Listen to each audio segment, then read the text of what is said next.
Halo, sahabat Daun Tropis Indonesia. Berjumpa lagi dengan saya, Edwin Ahmad Indradi. Saya saat ini berada di Komplek Duta Pakuan Bogor, dan saya akan menemui seorang entrepreneur tanaman hias yang sudah begitu malang melintang di dunia tanaman hias, dan beliau termasuk yang cukup sukses untuk kita jadikan sebagai inspirasi kita. Nah, siapa beliau? Beliau adalah Pak Sugiono Budi Prawira. Kita akan menemui beliau di nursery-nya yang saat ini saya sedang berada.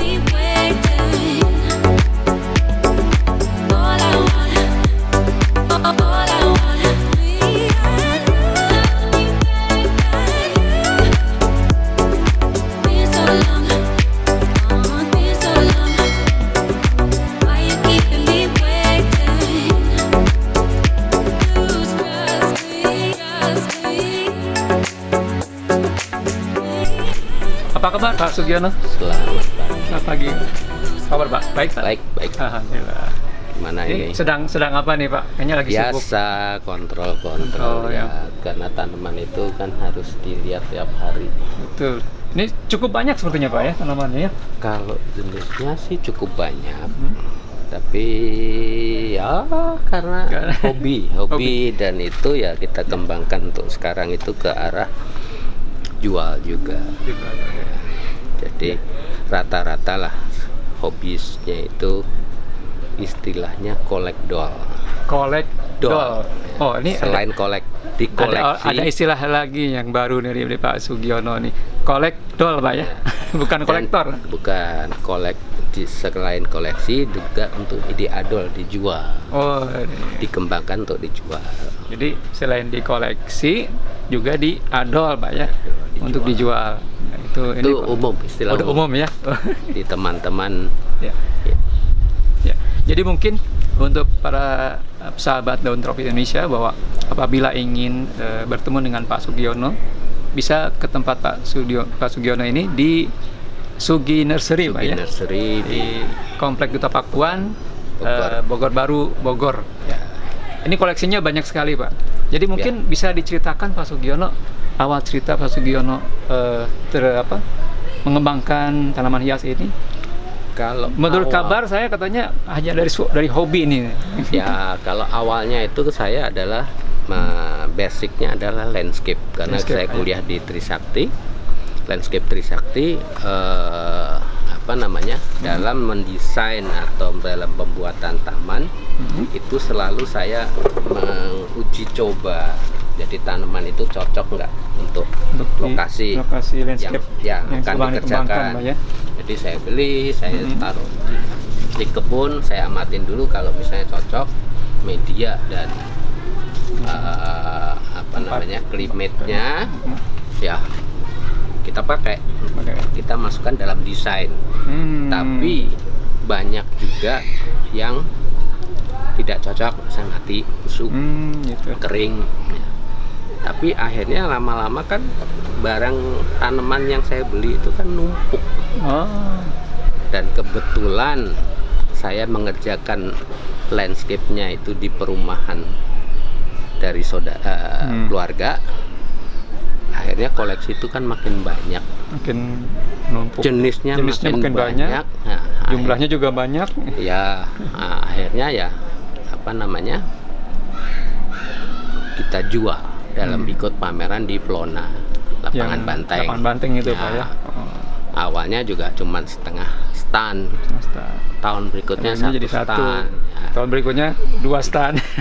Ya enggak lah, 1, 2. Ngomong-ngomong Pak Sugiono, dulu fakultas teknik Pak. Landscape teknik jurusan arsitektur lanskap Trisakti. Fakultas arsitektur lanskap Trisakti. Tahun berapa tuh Pak? Tahun 80.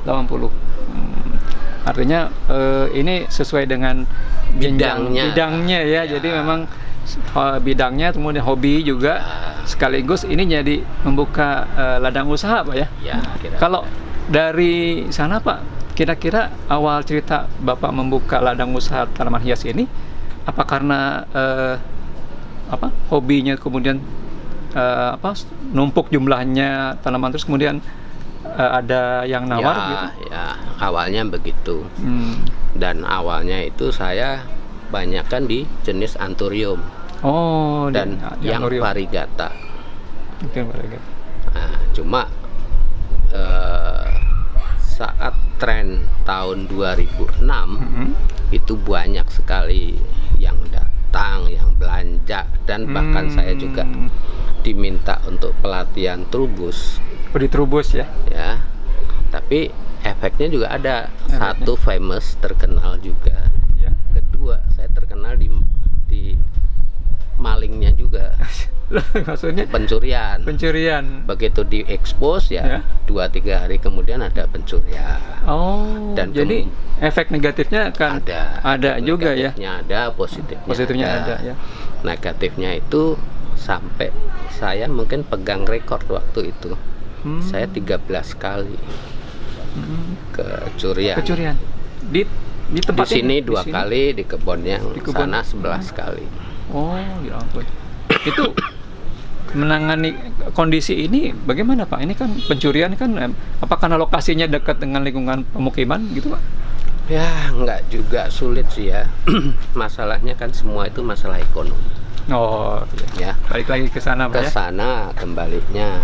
Nah, cuma kalau sudah masalah ekonomi itu kita sulit untuk mengantisipasi. Karena di kebun saya yang satu itu sudah dikerangkeng, sudah ditutup, bobol Masih juga. ya? Ya, bahkan Jadi- saat ini pun banyak teman-teman yang punya greenhouse yang dikerangkeng dan digembok, ada yang jaga pun juga kehilangan. Masih tetap kehilangan juga. Nah, itu harus diambil prinsip. Apa tuh Pak? Prinsipnya Pak Sugi? Prinsipnya kita tidak akan miskin dengan kecurian itu. Yang mencuri tidak akan kaya dengan hasil curiannya. Wah, luar biasa ini prinsipnya Pak Sugi. Jadi ini juga inspirasi buat entrepreneur yang lain, terutama khususnya yang entrepreneur muda, bahwa apabila tidak dapat musibah itu mungkin Ya, jangan disesali Pak. ya ada kekeliruan, Ada kekeliruan. ada kekurangan kita Ya. yang harus ditingkatkan ke depannya. Betul. Ya, atau segi pengamanannya Betul. atau segi ketelitian. Penelitian ya. Tidak semua orang datang itu buyers yang baik.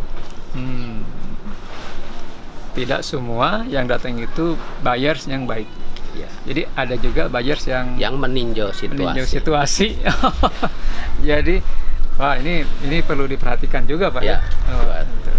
teman-teman. Jadi ya. intinya harus ada semacam pengawasan lah ya, Ya, pengawasan internal ya. jangan terlalu euforia dengan adanya buyers yang ramai. Kadang-kadang juga harus diantisipasi. Ada yang harus kita betul. benahin lagi. Jadi intinya juga kita juga harus waspada lah ya. Baik. Tapi juga kita juga nggak boleh curiga Pak ya. Nggak boleh. Nggak boleh Itu curiga. Kalau tapi istilah tetap di waspada. muslimnya apa? Husnuson. Nah, suson apa? Suujon nggak Ya, boleh, nggak tapi perlu. lebih banyak husnusannya. Waspada. Tapi waspada. Ini ngomong-ngomong Pak Sugiono, ini koleksinya banyak sekali. Ini kira-kira koleksi tanaman apa saja nih? Dan saat ini yang digemari oleh para kolektor itu apa aja Pak? Saat ini yang sedang tren itu jenis aroid ya, monstera, philodendron, anthurium, calathea masuk. Dan kebetulan saya di sini adalah banyak jenis calathea yang dari Pak Greg Hambali. Nah, beliau mempercayakan untuk dikembangkan di tempat saya, dan untuk disebarkan, Dibudidayakan dan didistribusikan Pak ya? Sampai sekarang ini sudah nyebar kemana saja Pak? Ya, Indonesia sebanyak ya, Indonesia Timur sampai ke Aceh. Ada lokal juga, petani-petani lokal banyak yang kesini juga, dan hobiis juga banyak yang kesini. Kalau ke luar negeri sudah? Nah, kalau keluar negeri saya untuk calathea saya agak membatasi sebetulnya, karena Calathea Pak ya? jenis calathea, karena calathea itu sangat sensitif. Oh ini Pak. Ya, sensitif. Oh ini ya. Kalau untuk dikirim keluar harus dicabut, cuci media bersih. Nah, dia sangat sensitif, dia mudah stres. Oh, gitu. Mudah stres ya. Ya. Nah, apakah sampai di luar negeri itu nanti Masih bisa hidup? masih hidup? Oh, gitu. Tentu saja akan timbul nanti klaim. Saya tidak mau. Saya maunya beli di nursery saya dalam kondisi sehat. Silahkan kirim. Silahkan. Kirim sendiri. Ya. Risikonya mereka. Risiko mereka ya. Ya, Iya, tapi betul. saya jual dalam kondisi sehat. Kalau Calathea ini memang termasuk yang istilahnya pernah tren sampai sekarang. Kalau Calathea ini? Ya, saat ini mulai dengan apa? Trennya aroid itu ada semacam jenuh di jenis dan harga yang kadang-kadang melambung sekali. Nah, itu akhirnya banyak hobis yang harus beralih karena di Calathea ini kan otomatis harga masih jauh di bawah Monstera variegata atau Pilo variegata. Itulah. Dan jenis Calathea ini banyak hybrid dari Pak Greg itu yang berbunga indah. Ya, bahkan apa namanya? Seperti ini Pak ya? Ya, seperti ini. Ini. Ini silangan dari Pak Greg juga. Kalau kemarin di launching dengan mirip daunnya, motif daunnya seperti itu, ada yang jenis Alta dan Nicola. Mirip sekali motif daunnya. Tapi bunganya berbeda. Itu hasil silangan Pak ya? Hasil silangan dari Pak Greg. Ya. Dan yang ini, yang kemarin sempat rame. Ini awalnya diberi nama Tanjuhu. Itu adalah salah satu direktur dari Singapore Botanical Garden. Singapore Botanical Garden. Karena Pak Greg banyak mendapat plasma dari beliau. Dari Singapura, sehingga oleh Pak Greg ini dinamakan Tanjuhu. Tapi secara komersial nama itu kurang dikenal ya. Tren ya, susah menyebut Tanjuhu itu susah. Akhirnya Tanjuhu itu juga panggilannya adalah John Tan. Cuman Pak Greg ada John Tan mau dipakai nama yang lain. Akhirnya saya singkat dengan nama GT. Gitu. GT jadinya ya. GT. Singkatan dari John Tan ya, GT. Nah, di sini juga banyak juga jenis yang saya bilang karena saya dapatnya dari kebun seleksinya Pak Greg langsung. Jadi banyak jenis-jenis yang belum beredar di luar. Ini termasuk nih Pak? Iya. Sepertinya ini belum hampir mirip-mirip lah daunnya. Dia agak lancip, ke silver, hijaunya di tengah begitu. Yang ini lebih silver lagi. Dan warna bunganya berbeda. Oh iya betul. Ini agak sedikit muda ini warnanya kan? Ya. Dan yang ini kelihatannya steril. Karena dia tidak ada bunganya. Ini masih bisa dikembangkan lagi, dikawinkan lagi. Bisa. Ini tadi dibilang belum ada namanya Pak? Belum ada. Makanya saya bilang hanya hybridnya Pak Greg. Hybridnya. Sudah ada rencana nama Pak? Belum. Nanti konsul sama beliau. Atau mungkin nama yang baru lagi Pak ya? Ya. Jadi ini tanaman ini belum ada namanya. Jadi mudah-mudahan nanti pada saat launching sudah ada punya nama yang baru. Ya. Nah, selain Calathea Pak Sugiono, ini kira-kira tanaman apa yang ini lagi tren nih Pak? Ini kalau saya punya kelebihan dalam memelihara Anthurium. Ini Anthurium Reflexinervium. Ini adalah yang paling sulit. Anthurium Reflexinervium. Anthurium reflexinavium. Ya, ini cukup besar untuk dapat sekian ukuran ini. Iya. Besar juga Pak ya. Dan langka. Langka ini. Nggak semua bisa melihara ini. Dan tidak semuanya bisa mengembangbiakan Pak ya. Ya. Ini kesulitannya apa Pak? Tanaman ini? Ya, mudah stres.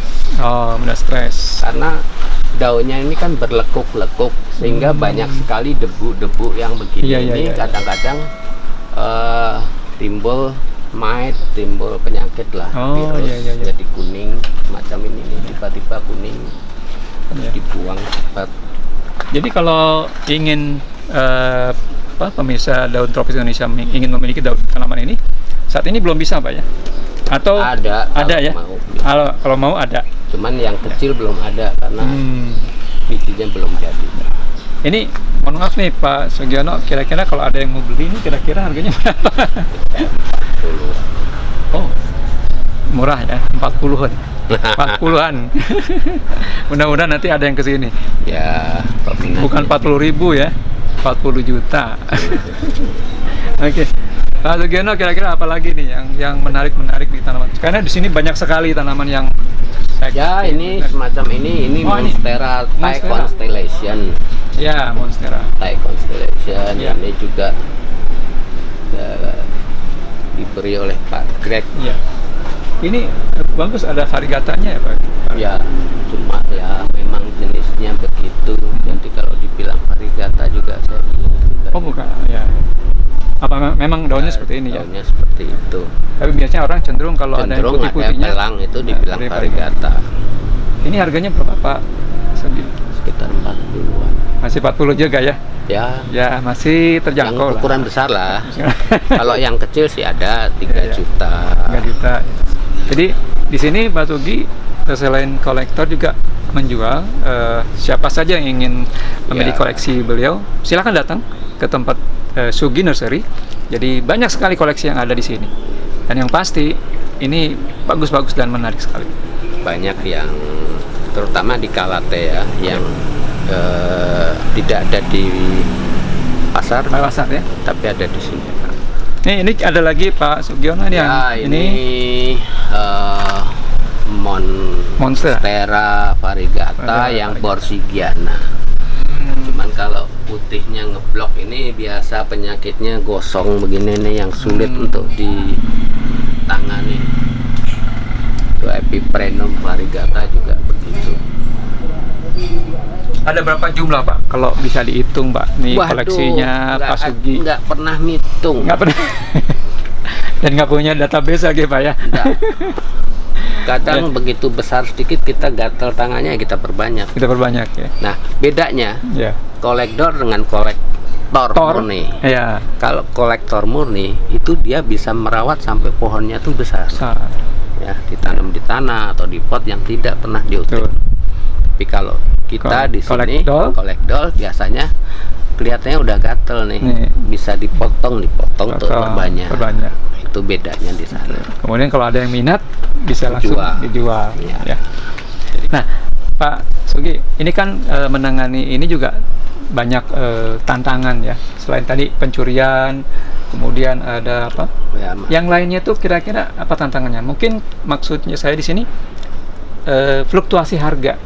Ini sangat berpengaruh tidak? Fluktuasi sangat berpengaruh ya. Kadang di dunia tanaman ini kan trennya itu kadang-kadang tidak panjang, jangka panjang aja, jangka pendek untuk jenis-jenis yang trennya ya. Agak ada masa trendingnya lah. Nah itu yang harus diantisipasi juga. Atau kita harus mengambil kesempatan di situ supaya jangan lepas, jangan spend money, nabung lah. Ya. Saat tren itu kita nabung. Dan jangan tergoda dengan euforia. Itu barangkali yang terjadi saat ini. Mungkin untuk ini pesan dari Pak Sugi, jangan tergoda oleh euforia hanya gara-gara tanaman tersebut sedang tren dan pengembangnya dapat uang banyak Pak ya. Ya boleh, kita harus menikmati tren itu, tapi hati-hati dalam pola pola hidup kita, karena biasanya begitu tren itu pola hidup kita berubah ya, drastis. Begitu trennya turun atau pasar sepi, nah itu tak punya tabungan. Nggak ada tabungan karena ya, kebiasaan pengeluarannya tinggi. Nah itulah kadang-kadang yang harus disikapi untuk teman-teman yang hobiis muda atau entrepreneur muda, jaga itu ya. Karena di dunia tanaman ini kita selalu haus untuk memiliki jenis yang baru, dan itu kita dapatkannya biasanya saat tanaman itu tren dan harganya mahal. Begitu kita bisa membudidayakan, harganya sudah jatuh. Itu yang harus hati-hati. Jadi mensikapi tren suatu jenis tanaman itu juga harus disikapi dengan hati-hati, Pak. Iya. Jadi istilahnya begini dong, Pak Sugi. Kalau misalnya kalau ditanya apakah tren 2-3 tahun ke depan itu ada tanaman? Tidak bisa diprediksi ya. Ya, karena kalau bisa diprediksi tentu saja masing-masing nursery akan membuat stoknya. Kecuali kita kalau di landscape itu kadang-kadang sudah terbaca gitu ya. Kalau di landscape itu di tanaman outdoor. Itu bisa diprediksi dengan pemakaian skala besar, karena landscape-nya besar. Ya, kalau ini kan sekedar hobis indoor plant, terbatas. Jadi mungkin ini juga nasihat juga untuk para entrepreneur muda, kalau ingin terjun di dunia tanaman hias ini mungkin jangan juga hit and run gitu, Pak. Kalau mencintai tanaman jangan hit and run. Tapi kalau hanya untuk pola hidup, numpang hidup, silahkan hit and run. Itu yang terbaik. Oh gitu? Iya, karena gitu ya. Kalau nggak run, kita hit, kena batunya, nyemplung lagi di situ dan tidak bisa jual. Jadi kalau ingin sekedar bisnis ya hit and run. Oh, tapi kalau ingin mencintai tanaman sebaiknya dirawat terus dan dikembangkan ya. Kalau ingin beli, ya kita belinya saat harga jatuh. Oh, saat jatuh. Ya, untuk koleksi ya. Tapi kalau untuk kolektor, kita mainnya harus di awal tren. Di awal tren. Begitu ke akhir kita akan numpuk stok. Pak Sugi pernah ada pengalaman, Pak, tentang fluktuasi harga ini? Pernah nggak? Ya, saat-saat seperti ini lah. Seperti ini itu ya trennya sedang turun atau marketnya sedang turun. Ya toh, stok banyak. Banyak kan entrepreneur muda itu yang akhirnya banting-bantingan harga, yang itu merusak dari pasar kita sendiri. Cuman itu sangat sulit karena itu menyangkut adalah kebutuhan ekonomi masing-masing pribadi masing-masing. Jadi sangat sulit kita membuat standar harga seperti di Eropa gitu ya. Di luar negeri itu nggak bisa kita seperti itu. Jadi kalau di Indonesia mungkin masih belum ya ada standar harga tanaman hias tertentu gitu, atau mungkin harus saatnya tren ada, harga awal ada sama gitu ya, sama rata-rata hampir sama, atau saat puncaknya dia akan naik itu ada. Tapi begitu pasarnya sepi, drop, itu banting-bantingan harga, dan itu terjadi saat ini. Contohnya tanaman apa, Pak? Banyak lah saat banyak ini, ya? Monstera, Hilo, banyak sekali. Banyak yang akhirnya menjatuhkan ini sendiri kalau saya bilang ya. Dan itu sangat drastis. Turunnya harga itu sangat drastis ya. Jadi merusak pasar tanaman itu sendiri, Pak ya. Nah itu yang harus ada komitmennya lah.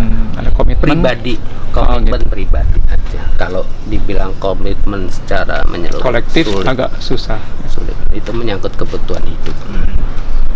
Nah, ada satu barangkali Pak Sugi, kira-kira nih dalam kondisi yang sangat fluktuatif ini, usaha di bidang tanaman hias itu untuk para entrepreneur muda, apa langkah yang harus dilakukan untuk apa ke depan ya?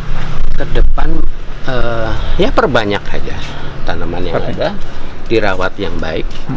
Kalau dalam kondisinya yang prima juga pasti nanti akan laku. Akan laku ya. Itu aja. Cuman ya kendalanya adalah tempat. Karena kemarin itu kan banyak yang ya sekedar kegiatan di rumah aja dan belajar untuk berbudidaya.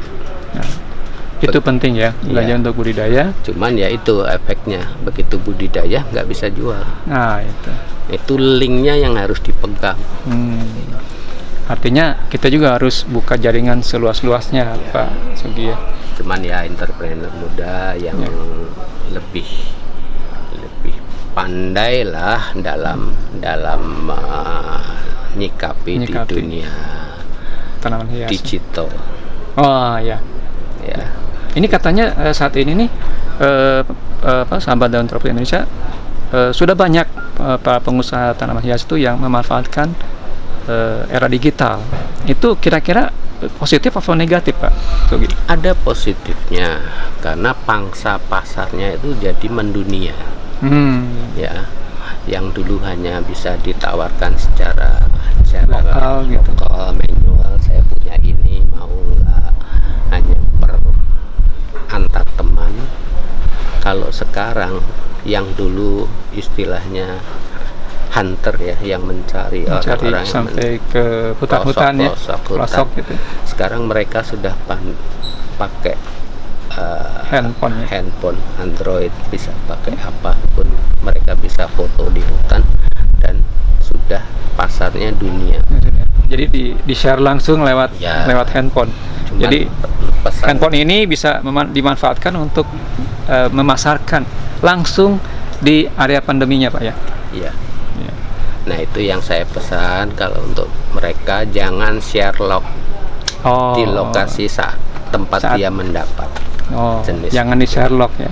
Ya, nanti saja kalau sudah itulah rezekinya. Kamu sudah hunting kemana-mana, itu rezeki kamu.